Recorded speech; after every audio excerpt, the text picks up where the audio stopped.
Kalispera σας. Good afternoon. It is the last panel of the day after two very full working days during this summit. And I'm very honored to be here together with very important people around the globe. There are many people following this discussion online. This room has been full all day. This is the end of the day and you may be tired. But still, there are a few things that we need to share with you that we consider very important. You know, SCOHRE is an international association of smoking control and harm reduction. It's a Brussels-based NGO that was formed a few years back from international experts supporting harm reduction. There is no doubt that smoking cessation and smoking prevention are the most valuable interventions to curb the smoking habit, the smoking epidemic. However, for many years, we have tried to just stop people from smoking or start smoking, and we failed. This is something known to most people following this discussion and most people attending this conference. And this summit is in its 6th year, and Professor Vardas, who is here with me today, was one of the first people, a very well-known and very knowledgeable clinician with international career that supported us. And he's here to just share with me this experience. And SCOHRE was formed out of this summit because we felt that there was a gap. There was an unmet need. There were people around the globe that believed in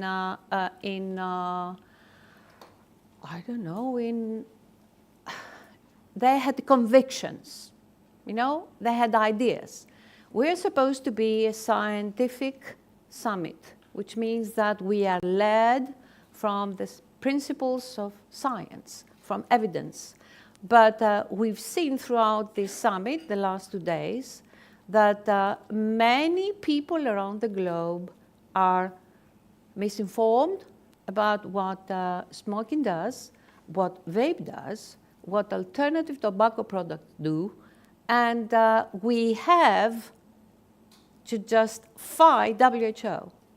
WHO, who is supposed to be the leader in the globe to fight epidemics, the leader for public health, for vaccinations, are not recognizing that smoking cessation and smoking prevention is not enough to overcome this, the effects of smoking.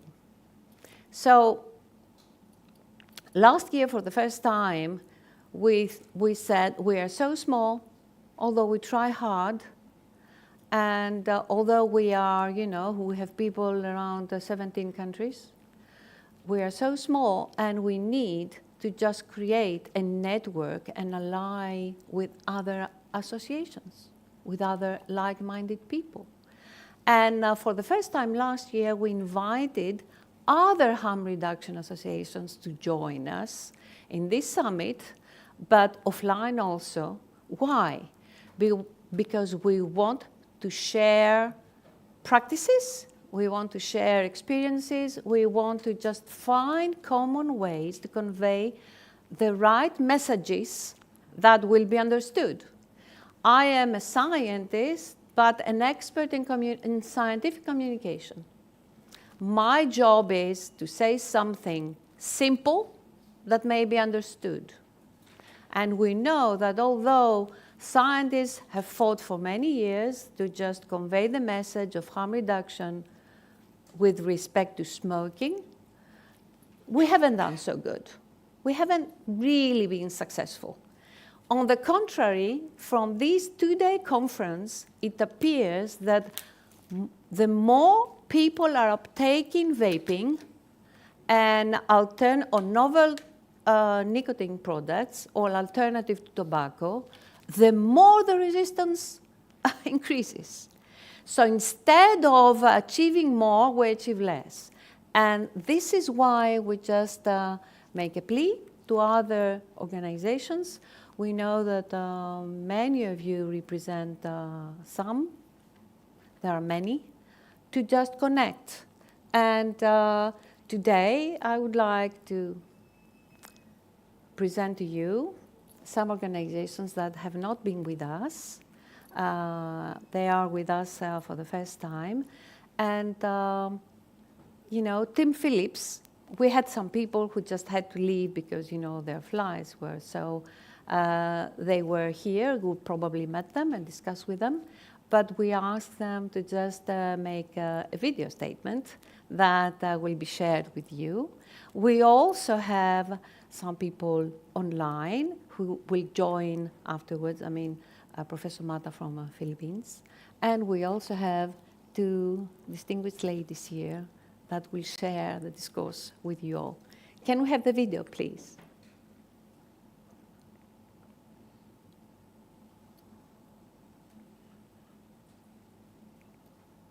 Hello, my name is Tim Phillips, and I am the Managing Director of ECigIntelligence and Tobacco Intelligence. For those of you who weren't here yesterday, I spoke yesterday, and apologies that I'm not able to be here live for the panel discussion this afternoon. Unfortunately, I've got to get on the plane. What I wanted to talk about around this session around tobacco harm reduction and the role of associations in it, I wanted to first point out that we're not an association. And I want to be very clear about that. We're an independent data source. So we work with governments, we work with associations, non-governmental organisations and so on, but we don't ever do lobbying. And I think it's really important that we're in that position where we can be objective about the sector, we can provide data. My personal opinion, you won't be surprised to know about that, is that I think data is incredibly important in moving this debate on. And I think that data really needs to be used by associations in the sector to make their points and to move public opinion. There's been various discussions over the last 2 days which have been excellent around public opinion on the issue of tobacco harm reduction, but also on the role of informing government regulators to make good policy and legal environments for these products. And I couldn't make that point more important. I think it's absolutely essential that data is used here. And the work that you all are doing as scientists in the sector is incredibly important. Don't think that it's not. It's a slow process, it's a drip effect, and it's really, really important. I wanted to talk a little bit about the problems that this sector is having in terms of public opinion. I think we've talked about the fact that the public opinion around tobacco and nicotine pouch and vape products is actually going backwards. We're seeing public opinion become more resistant to these products. But I think it's also important not to fall into the trap of thinking this is some huge conspiracy against the products. The fact of the matter is that if you walk out of this room and you go and ask people on the street what they think about these products, the general view is going to be quite negative. And I think that's completely understandable. It's a human reaction to new technology, and it's inevitable that that is the case for these products.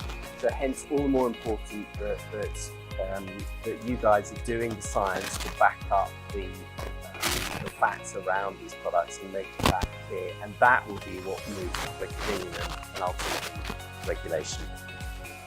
I want to talk about the fact that getting data is very difficult. This is a highly fragmented sector.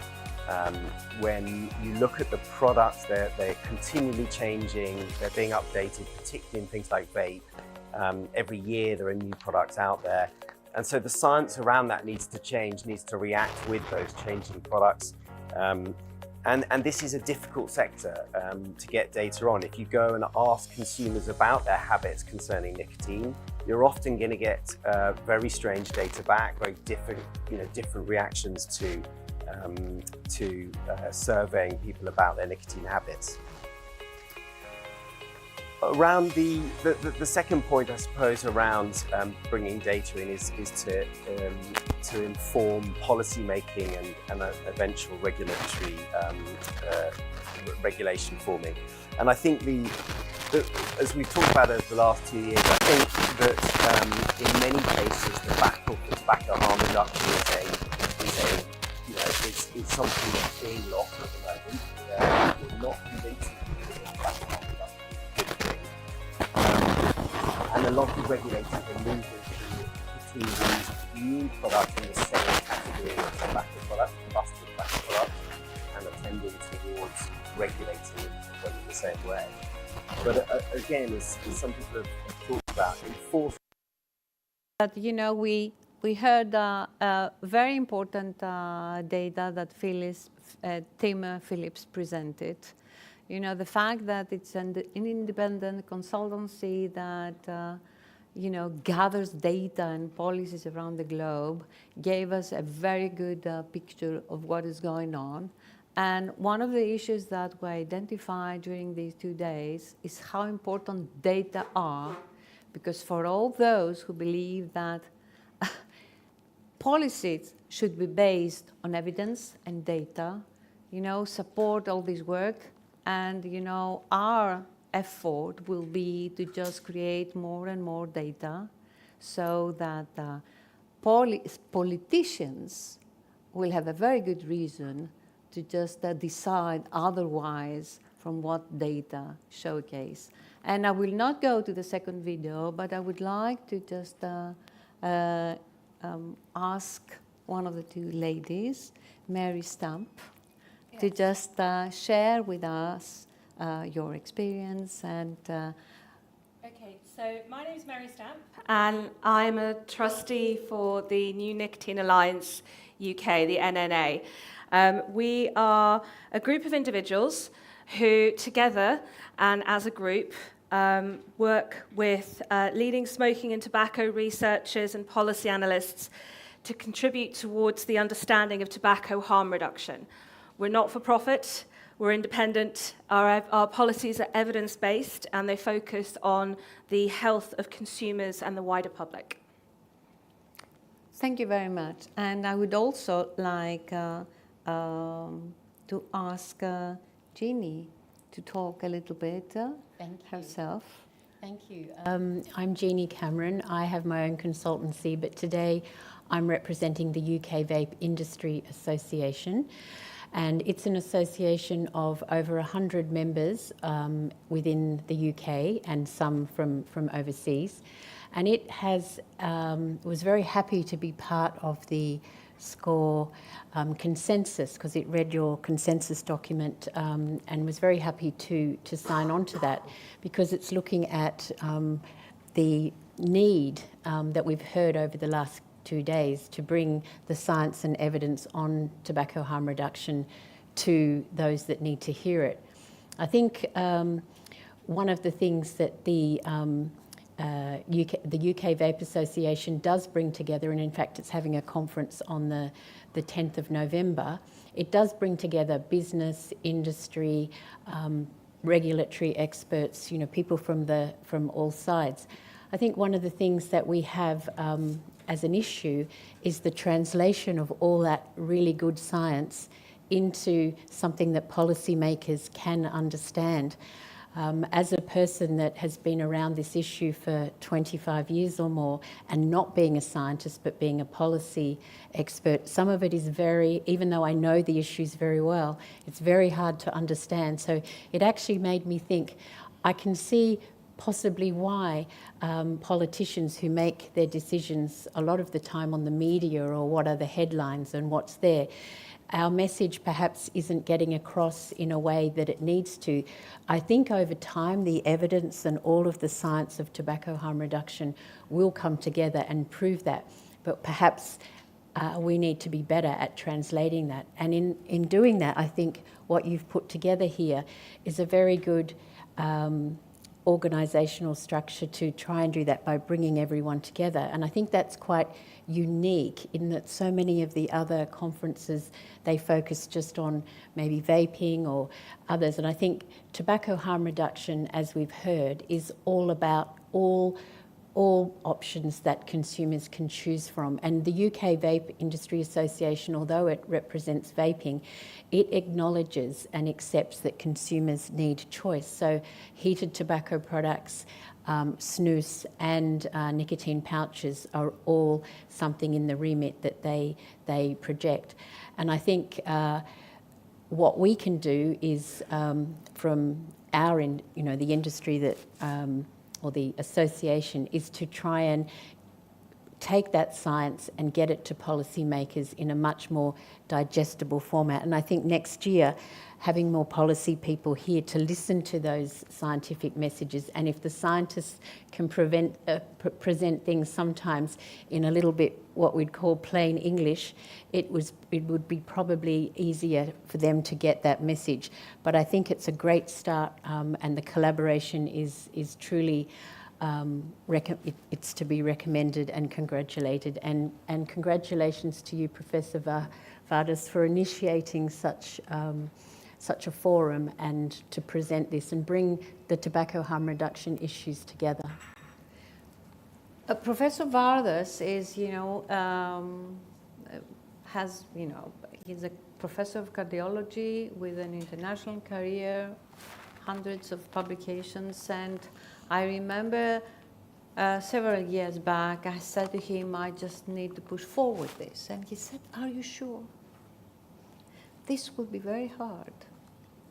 And, but he has always been around us, and he talked about choices, and he also talked about, the human nature. And before I give the floor to Professor Matta, I would like Professor Vardas to just make a comment for all this effort we are pushing forward. Thank you very much, Lina. Thank you very much, ladies and gentlemen. Yes, my name is Panos Vardas, and I am a cardiologist with a long career in international cardiovascular sciences promotion. So my position here is a little bit, let's say, difficult. First, because I have to declare that I am expressing personal views, not constitutional views. As past president of the European Society of Cardiology and still ESC strategist, I have to declare that, no doubt, there is the institutional view, but also there are some philosophical or realistic personal options that we could approach this very difficult issue, which is tobacco cessation. My philosophical view and my, let's say, realistic view starts with the assumption that human being is a hedonistic being. Through the centuries, millions of years, or at least thousands of years, human being is a hedonistic being. No doubt, in many ways, these attitudes of the human being were catastrophic, self-catastrophic. One of those is, of course, smoking habit. Smoking, without any doubt, is catastrophic for the human health, and especially for heart and lungs. Okay, great. So all of us here, we have accepted that we have to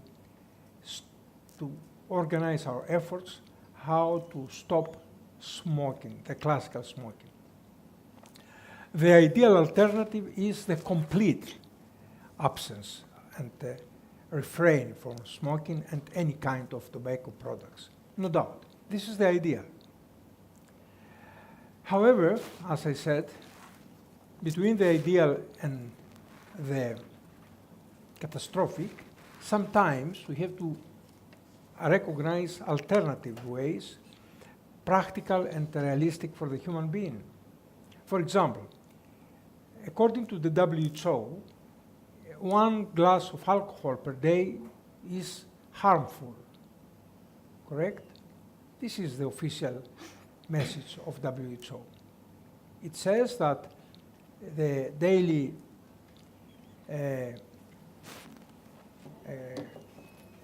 consumption intake of 1 glass of wine is possibly catastrophic.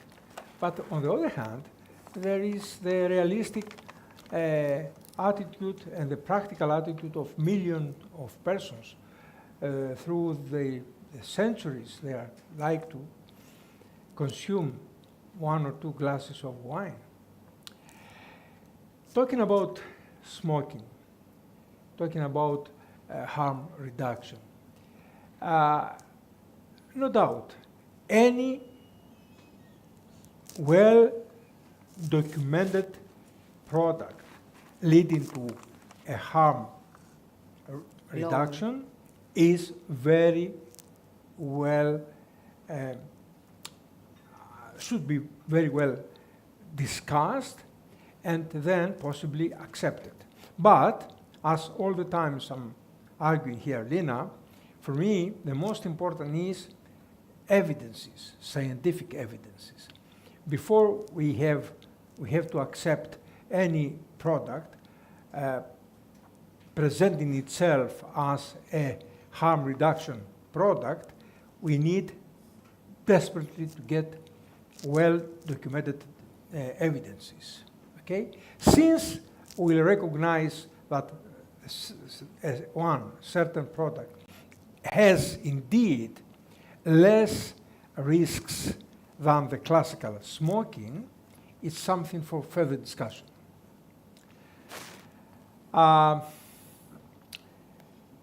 In the past, I used an example which, to some degree, is quite close to the situation we, the cardiologists, face today.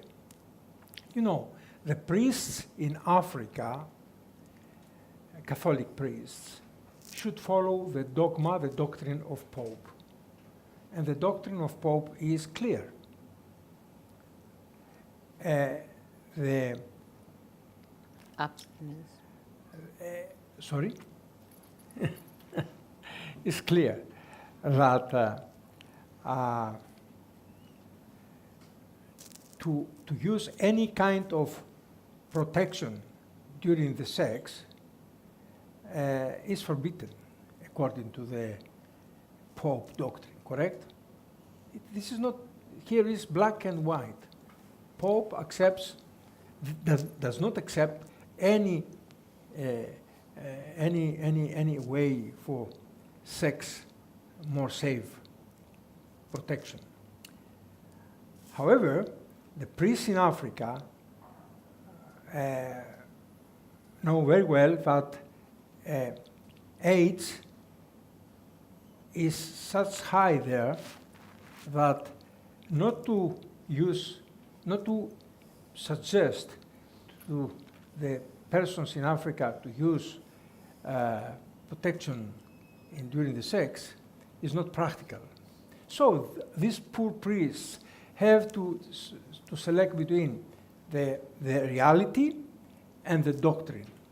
More or less the same is here with us, the cardiologists. We have to think between the doctrine of the big, let's say, associations, which is complete tobacco cessation, tobacco product cessation, and the practical realities. For me personally, being a realistic personality, it is very important to know that persons have some alternatives to use products leading to a harm reduction. And this is why I'm here. Because, as I said, all the times I try to balance between the ideal and the realistic. And something else, talking about human beings. So Lina here is not just the discussion in this business, is not just only about tobacco and smoking cessation. It's not only harm reduction. to some degree, the whole discussion is more philosophical, in my humble understanding. The whole discussion is much more philosophical.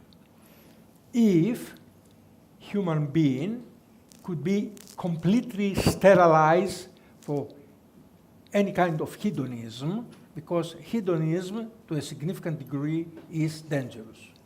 Sex is dangerous, alcohol is dangerous, smoking, of course, is dangerous. Anything is dangerous. But is this possible?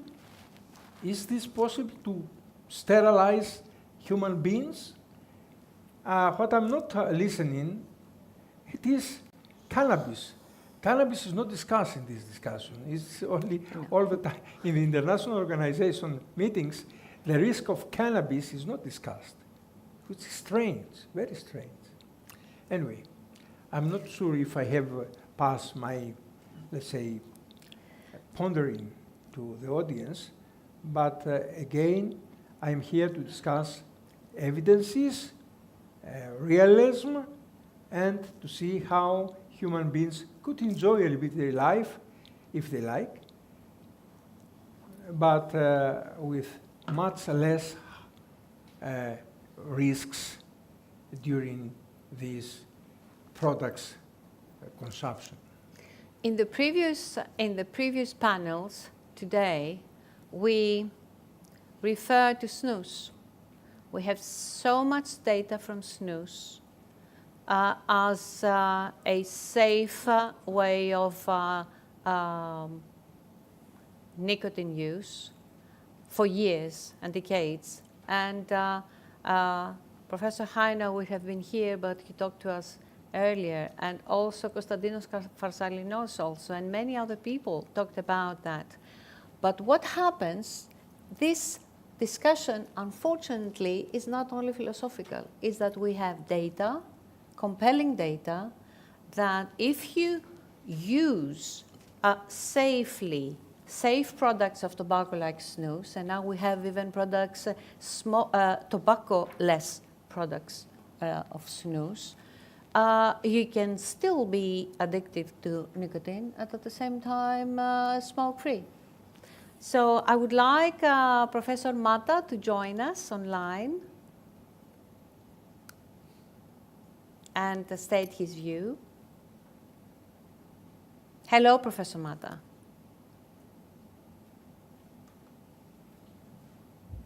Hello. Good day to everyone. I would like to reiterate my thanks to the organizers for the opportunity to virtually participate in your scientific summit on tobacco harm reduction. Again, I'm the president of an advocacy group in the Philippines, Quit for Good, and I've been also an occupational medical specialist for many years, 40 years. Thank you very much. Please go on. Yes. Now, this Quit for Good group,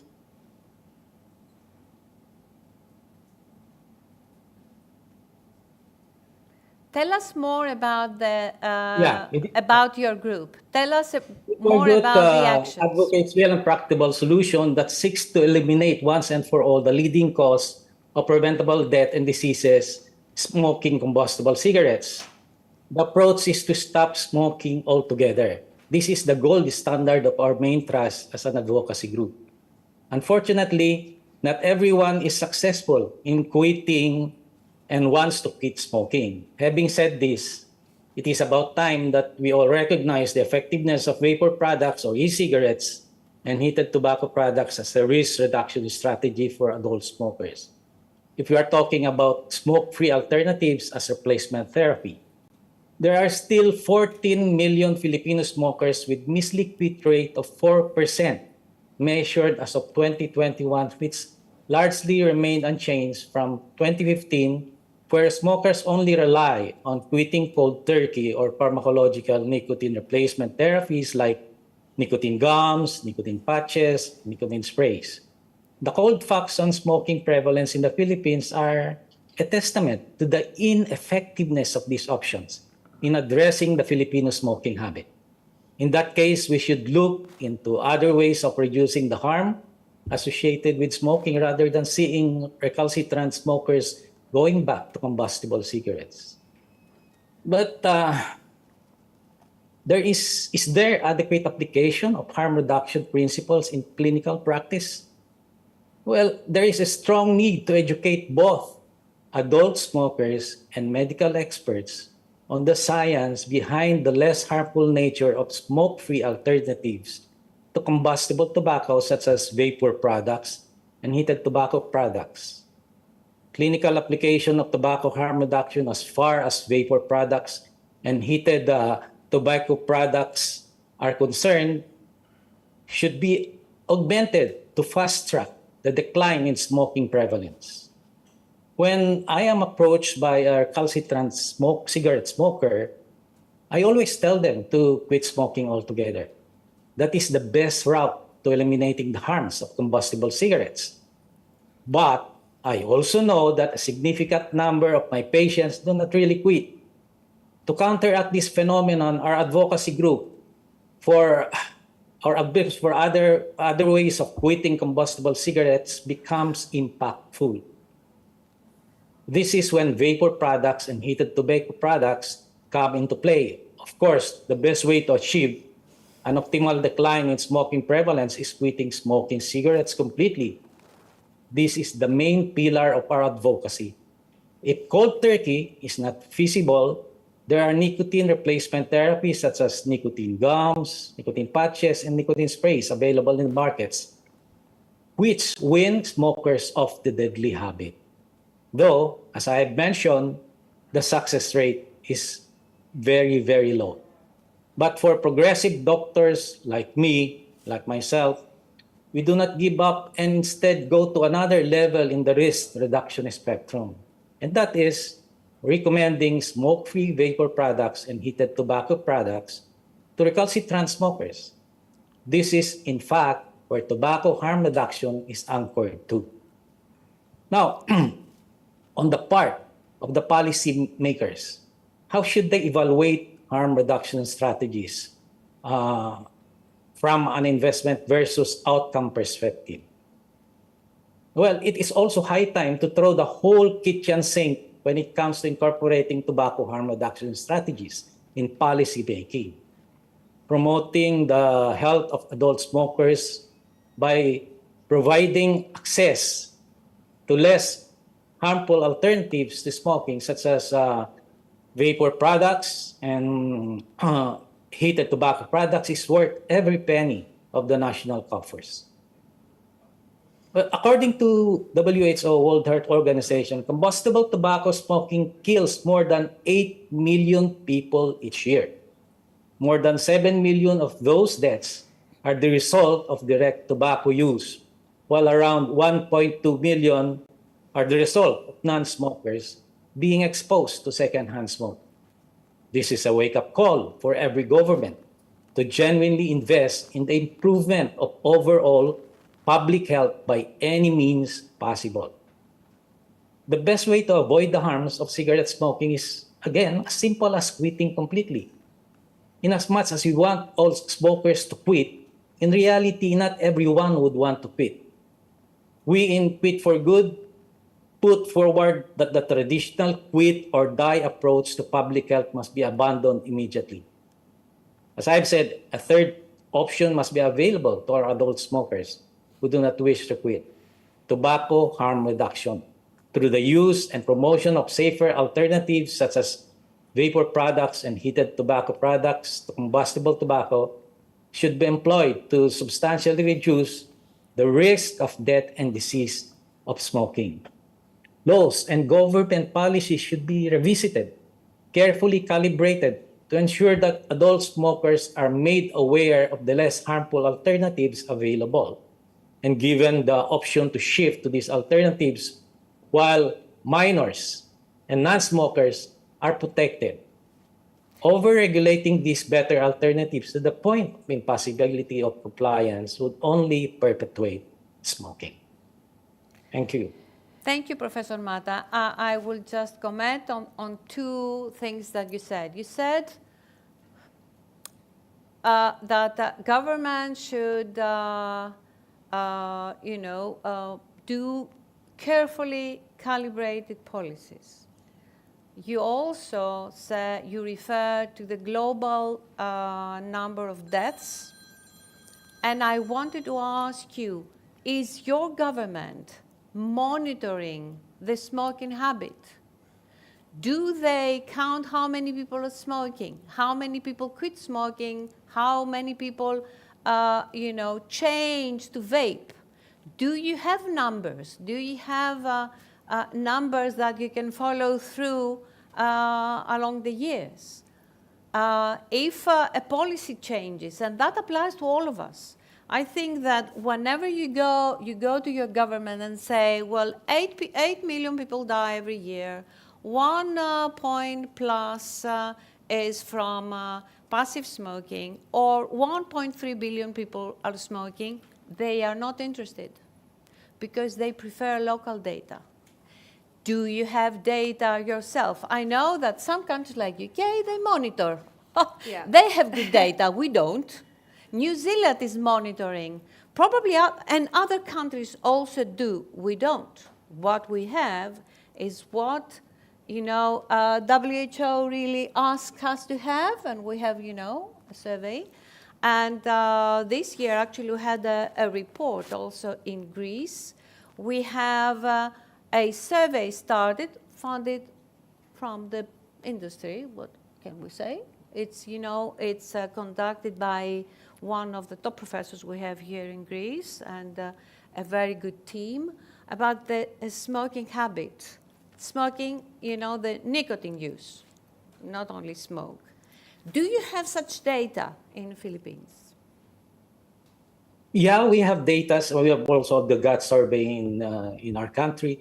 And for now, we have about 14 million tobacco cigarette smokers in our country. And as for the death survey that's attributed to the smoking-related diseases, we have 117,000 deaths per year. Okay? And we have over 1 million vapers already in the Philippines. So we have noticed that as the vaping numbers of vapers increase in the Philippines, the smoking cessation incidence or prevalence also decreased. So we are monitoring that, and that's we are sure to update this every so often. Thank you. I think I would like to hear the video of Professor Toldy. What I wanted to say is that we can move forward by preaching what we believe is right, and providing the data, from different countries when they have them, rigorous and very well set. But if we do not produce data of our own in our countries, we will not be able to push forward legislation change. Can we have the video of Professor Toldy?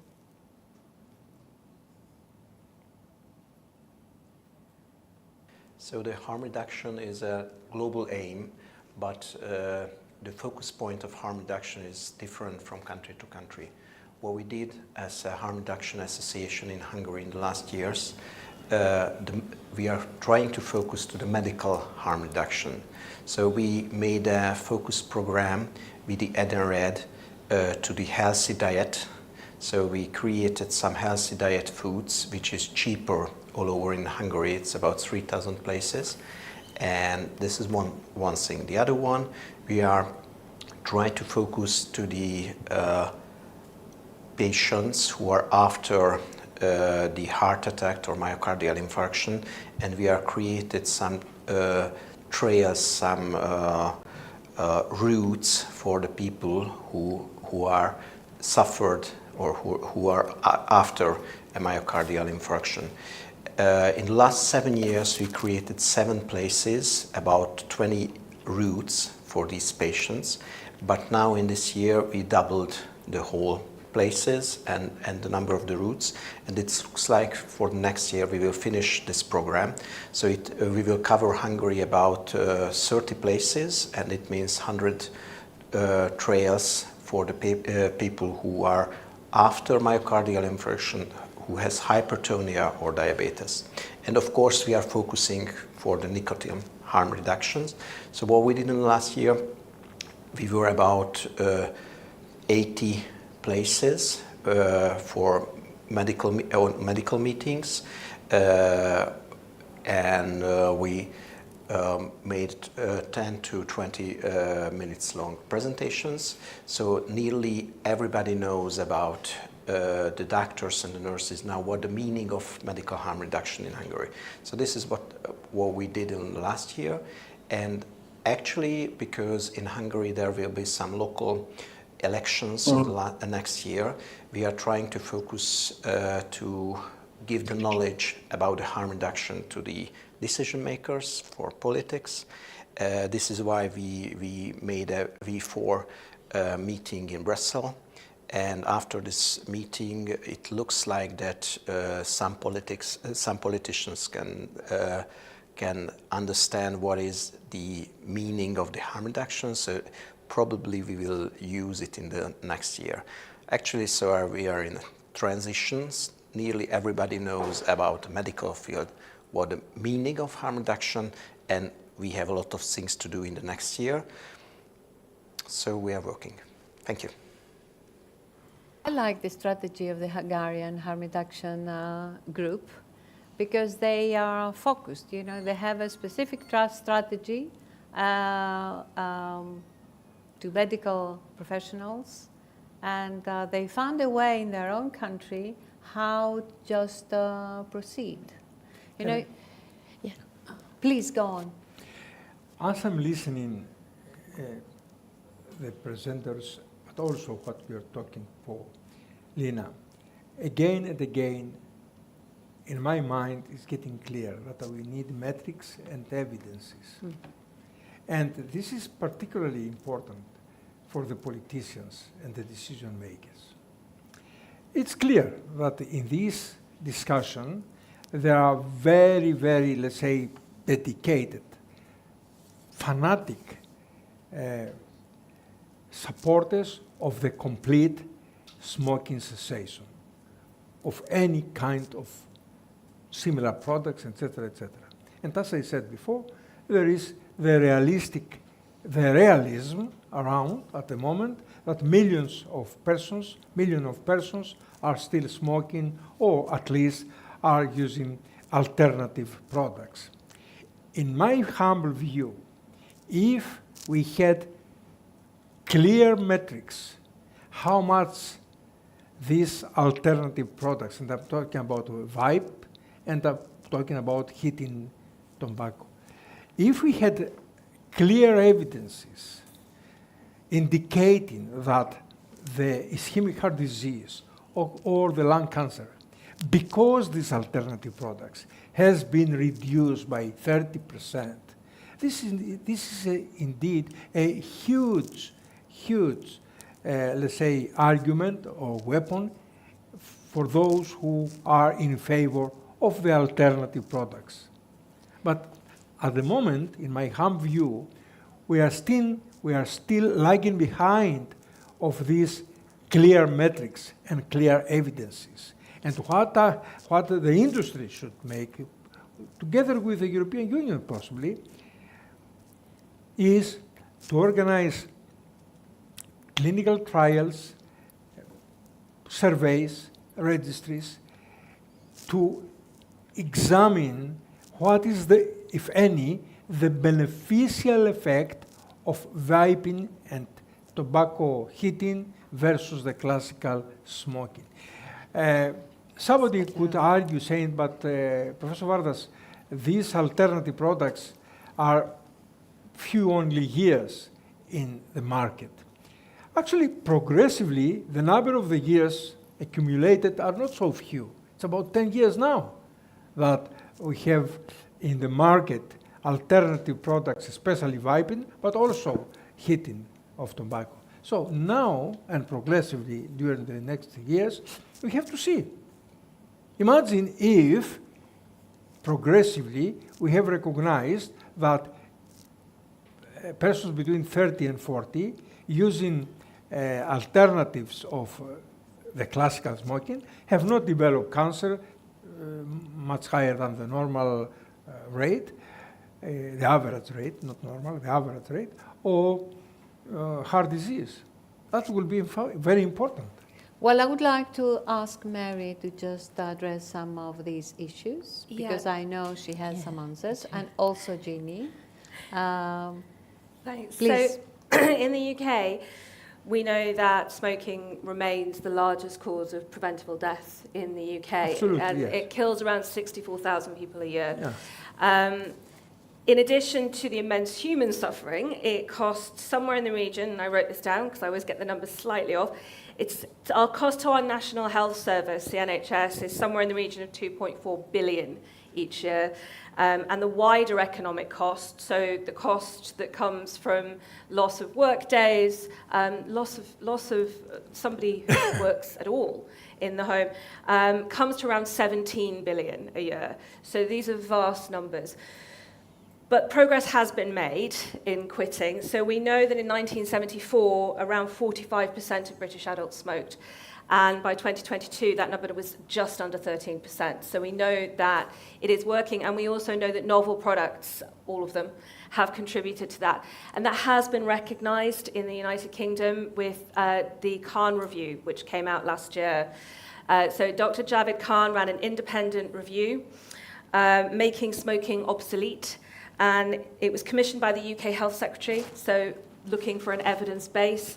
And in that report, there was a clear message that the government needed to embrace harm reduction methods. So vaping was specifically mentioned, but all the novel products do play a role in helping. And that decision was taken because the evidence base was clear. So since 2015, the annual reviews that have been carried out by Public Health England have consistently shown, Public Health England is now the Office for Health Improvement and Disparities. But they've consistently found vaping to be 95% less harmful than smoking. And we also know that in 2017, an estimated 50,000 smokers quit using a vaping device. So we know that those numbers are high, and we would expect that data to start feeding in reductions in cost as time goes on. But I would also say in terms of how the evidence is taken by parliamentarians, that's a very different issue. And part of the problem with it is that the field is not understood. The science is complicated, and you need a background. So unless the science is easy to understand and it is timely, because you're not going to get a researcher whose main focus is something completely different, remembering all the data up until the time legislation goes through. So that information needs to be fed in a timely manner to researchers as well as to members, would be what I say about the UK. Mm-hmm. Yes, I'd reiterate that as well. And I think there's another factor here, which is not it. Of course, the science and evidence is probably one of the most fundamental things to collect, because that's on what the argument is based. But there's another factor. There's another factor here, and that is the campaign against this issue. I mean, we heard that, and we know that there's 50 or more years of epidemiological evidence on Swedish snus, yet policy makers ban it in most parts of the world. So it's not just about collecting the science and evidence, because there is the evidence and it is ignored, and policy which is completely contrary to that. So the other factor, the campaign against us, as it were, against harm reduction. It's really important, I think, for the scientific community to really understand it's like a war. You wouldn't go to war without understanding your opponent, and yet so many do not really fully understand that campaign against it. It is a global campaign, as we know, organised by the WHO with very well funded. Bloomberg Foundation has put $146 million each year for the last few years into the campaign against this issue. So we need to fully understand it. We need to come together more clearly. The World Health Organization's constitution says very clearly that it is something, paraphrasing, very important aim to have the highest attainable level of human health that is there. That is reiterated in the Framework Convention on Tobacco Control, of which 193 governments negotiated for that to be in there, those words. We have over 180 governments that are parties to that treaty, and they should be actually forced back on those messages that, you know, this is less harmful products should they be there. And it's about understanding that it's a human rights issue. In fact, the FCTC also recalls, I think it's the International Covenant on Civil and Political Rights that, you know, gives the rights to health to people. And we need to use those arguments. We need to go back to our governments that actually have, as I said, 180 governments have ratified that treaty, which means that they have taken on a legal obligation to implement what is in that treaty.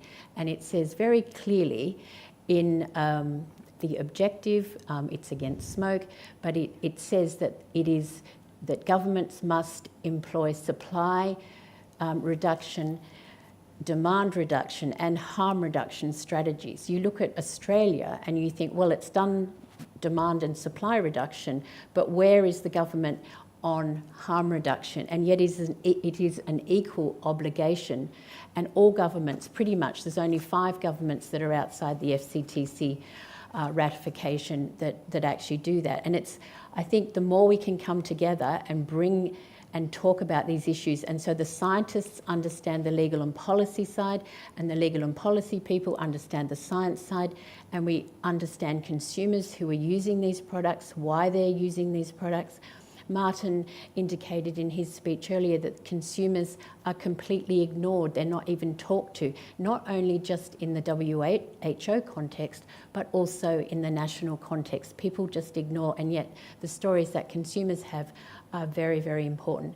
And I think, you know, this is speaking personally, not for the UKVIA or any clients. I think we should broaden this debate into looking at, and it's been touched on, that there are therapeutic benefits to nicotine. So it's beyond just having people who are smoking to quit smoking using harm reduction products, but actually look at some of the benefits of nicotine that assist therapeutically to some of the issues that we have.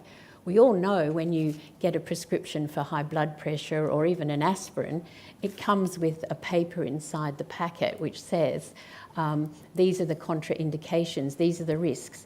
But when it comes to nicotine, we say, oh no, it's addiction forming, abuse liability, we can't even go there. Yet perhaps we should think more broadly there. I just wanted to add as well, the consumer voices are not being heard partly because they're not speaking up. So we do have a problem with people who are consumers not contacting their elected representatives to make the point that these are products that they use, that they do want them properly regulated, that they don't want them falling into the hands of children, and that they do help them quit and make their lives healthier. And elected representatives react to people contacting them, to volumes of correspondence. And without that volume of correspondence, there is a correlation to how many people will then bother to go forward and look at the scientific evidence, because it's simply not on their radar. One thing we know is that you know, are no good. Sometimes, you know, if you're a smoker, smoking was a tax issue. Order, you know, tax society issue. Low class people, low in the society would smoke more.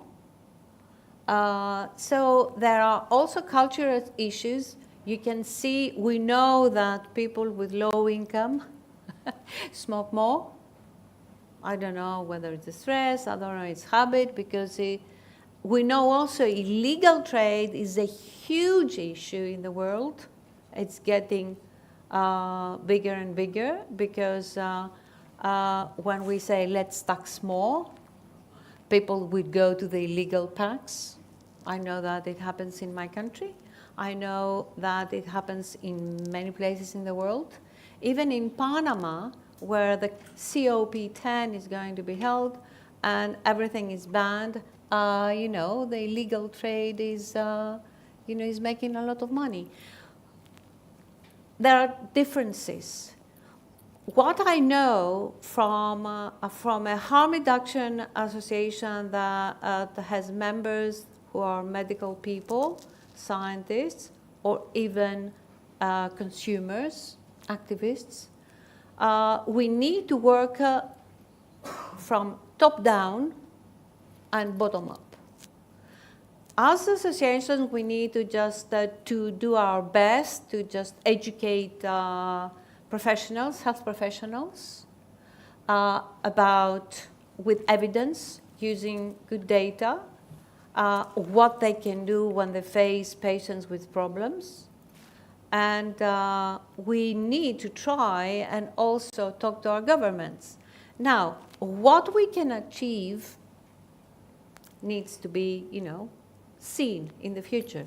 But what we could do amongst us as harm reduction associations is share practices. If something works well, let's discuss it. Yeah, and it may be, you know, good for us also. I think or not good, but let's at least examine it and decide whether it can be of use. I think you're absolutely right, and bringing together and having a broader understanding of the medical community and what their issues are. If you go to, for example, the Parkinson's UK website for Parkinson's disease, they, and you see doctors, they're actually on the videos talking amongst each other, and they're saying, if you are a smoker, you have a 70% reduction. Here, for example, is an opportunity for our area of dealing with smoking cessation and less harmful products to talk to the doctors who are working in that area who are seeing therapeutic benefit of nicotine. There's that cross-fertilisation between the different siloed areas, and I think that's what will grow the area, that's what will grow the benefits of, you know, you were saying you're smokers, but why do people smoke? There's depression, there's anxiety, there's Parkinson's in that case, there's many reasons.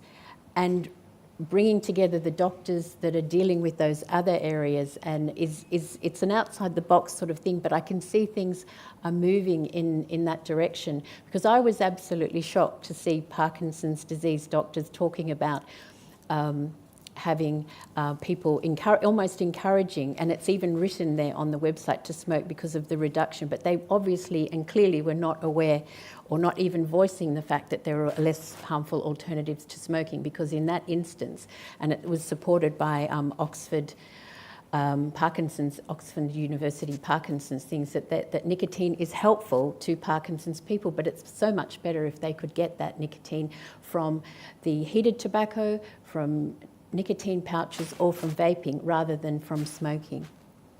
The other thing, of course, is data. Let's create more data. I know it's not easy, especially if you're a researcher and they tell you if you take money from the industry, you will be banned from different societies, from different conferences. So there is a sort of racism against, you know, the people who are interested in seeing harm reduction, giving us more data. But if we just, you know, connect and ally together and share, you know, experiences, I think we can do more than if we stay alone, you know, Absolutely. and try our own small thing. Yes, collaboration is best. Collaboration is what I ask, and let's connect. I don't know whether, Professor Mata, would you like to add anything more in our discussion? Okay.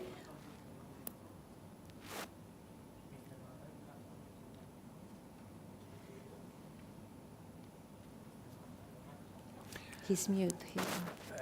Professor Vardas, until Mr. Mata connects. Yeah, I don't like to speak more, of course, but again, I would like to summarize at least my own philosophy, my own, let's say, view, saying in this business we need everything.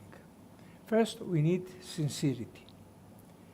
We need metrics, okay? We need, which is difficult these days, a little bit broader understanding about the human needs. In my opinion, the nowadays society, international society, for X reasons, well understandable reasons, likes to be politically correct. And the political correctness has special characteristics. In this political correctness, smoking reasonably is, let's say, a black horse. Nobody likes the smokers nowadays. This is reasonable, absolutely. I am not a smoker. On the other hand, as you said, Lina, it's a little bit sad. Any kind of racism against those who are, let's say, are skeptical regarding the complete cessation of any investigation around all these alternatives, etc. It is honest for us, the scientists, and important to have the opportunity to investigate how much harmful is vape or not, how much harmful is the tobacco heating or not. To give another example, under this spirit of the political correctness, and in many cases behind this political correctness, there are huge political, let's say, strategical issues. I will not be surprised if from one day and thereafter, obesity, malignant obesity, will be similarly, let's say, rejectable. Similarly, how to characterize this? A stigma. Yeah, a stigma.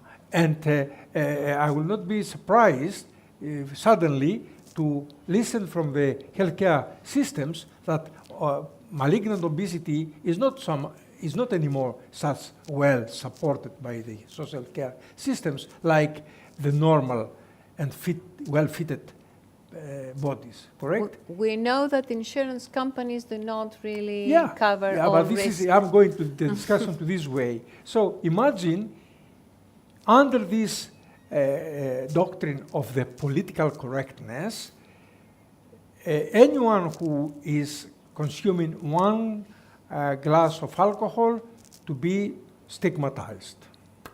Anyone who is using an alternative product without significant risks, that's why we need metrics and data, to be again stigmatized. Anyone who is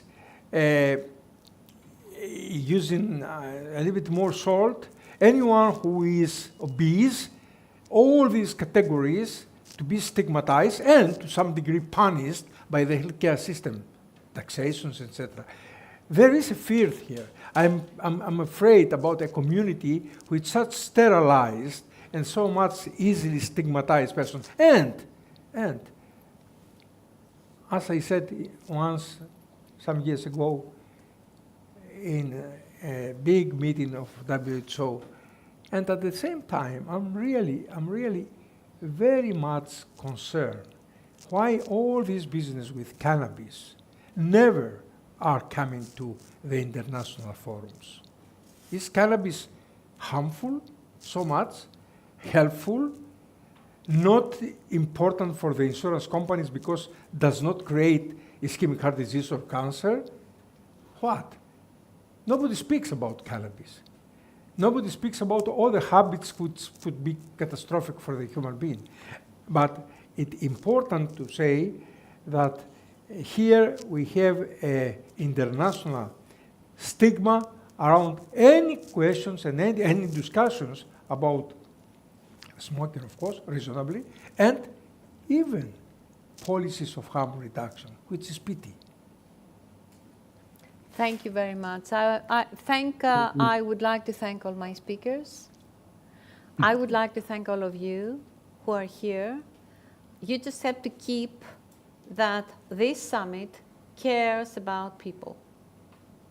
This all started because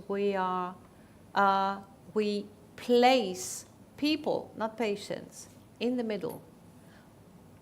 Everybody, the government, the doctors, us, should serve people. So that's the side and the focus we need to keep. The people who made this society recognize that harm reduction is something that could make the lives of people better. And this is why we pursue that forcefully and with very dynamic. And I ask you all to just support us, and we will support you to the best of our capacity. But Lina, sorry, again, before we close this session, because I like our presence here to be a little bit essential, I would like to encourage the industry, which makes a lot of profits, to spend money, like the pharmaceutical companies, to prove the difference between the real smoking and the alternative products. We desperately need arguments. We desperately need, let's say, metrics, as I said before, to prove the difference. This is very important for anyone, for the sincerity and the importance of this discussion. I think, to be fair to the industry, I think they've invested a huge amount of time and money to create a lot of evidence. I think the issue, one of the biggest issues that they face is this Article 5.3 of the FCTC Treaty, which prevents or asks governments not to engage at all with any industry. Yeah. And this makes it very difficult to present that evidence. I think the industry really is to be commended. It has done a huge amount. And I think you're absolutely right there that this evidence is needed, but it needs to be put into the speak, as Mary said, the speech that the politicians making the decisions understand. I mean, you know, we heard discussion earlier about nicotine flux. It's a very significant issue, yet anyone who was a politician listening to the presentation on that would not have been able to take away anything to make a decision on such something like that. We both come from a sort of political background, and you just know politicians won't go there. And I think as well, you know, the problem that politicians have is that it's not simply that their governments have made an agreement not to deal with the tobacco companies, but it's also that there is a gut reaction from many of them that they don't want it. So if they see that tag on the research, their assumption will be, fairly or unfairly, that research is biased heavily in favour of whatever they're selling. And the same, I think, would be true of any research other than to the public health. And that is a barrier, because the money for the research is obviously with the big companies. This is very important discussion, Lina.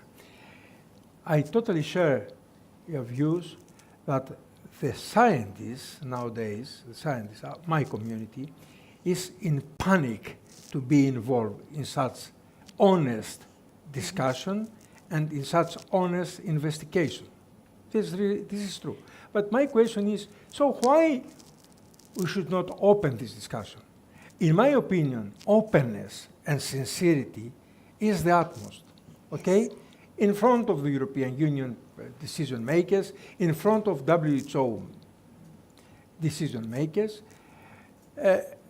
we have to speak openly, not in favor of the industry, no, in favor of the realism. Yes. Okay? To give an example before we close, Lina, I was really very upset, extremely upset, when 10 years ago, WHO in St. Petersburg organized a meeting with 300 persons. And Galea, the non-communicable diseases director, was present. And they started talking about the harmful effects of wine.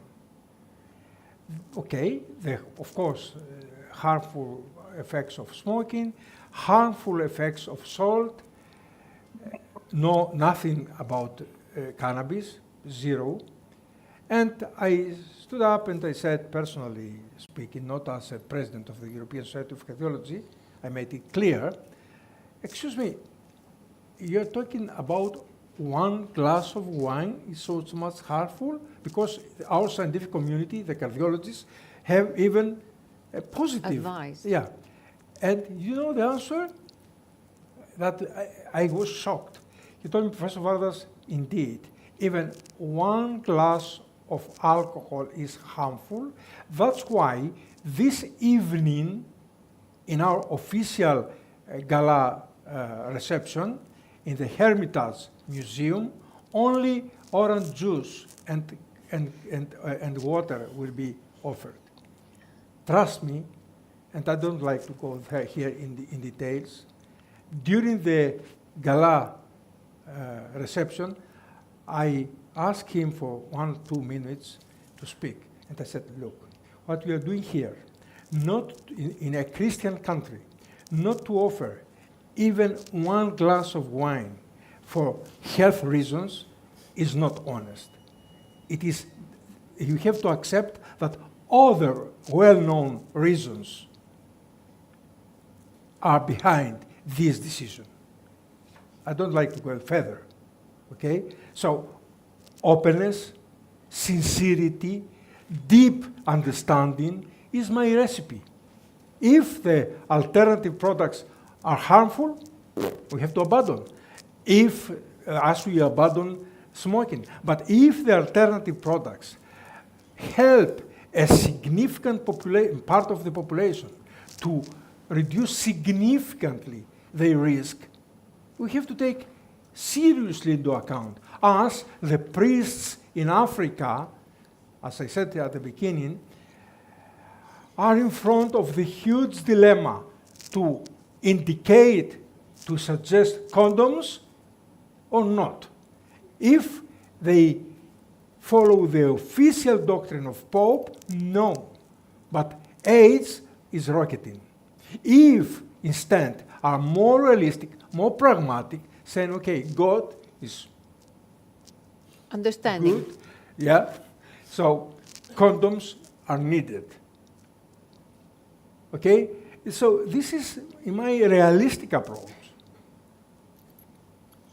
To conclude, I just remind that SCOHRE has an ambition to try and get resources to just build an observatory of the smoking habit related to health outcomes in Europe.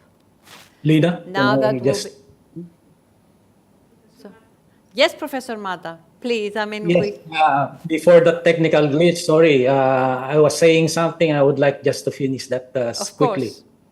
Yeah, maybe it's worth sharing that our nation's proactive response in further cutting down smoking prevalence in our country, which is 18.5% of our population are smokers, is manifest in the landmark enactment of a Republic Act 11-900, known as the vape law. For the very first time in the legislative history of our country, we achieved a national differentiated regulatory framework governing vapor products and HTPs. And that's a milestone for us. That's worth sharing for everyone. Well, thank you very much for your last comment. Thank you all for being here. And let's hope we meet again in Athens next year. And or all those people who are online and listen to us. I hope they manage either to join locally in Athens or, send our work to present online. Thank you very much, all of you. Thank you very much to our speakers.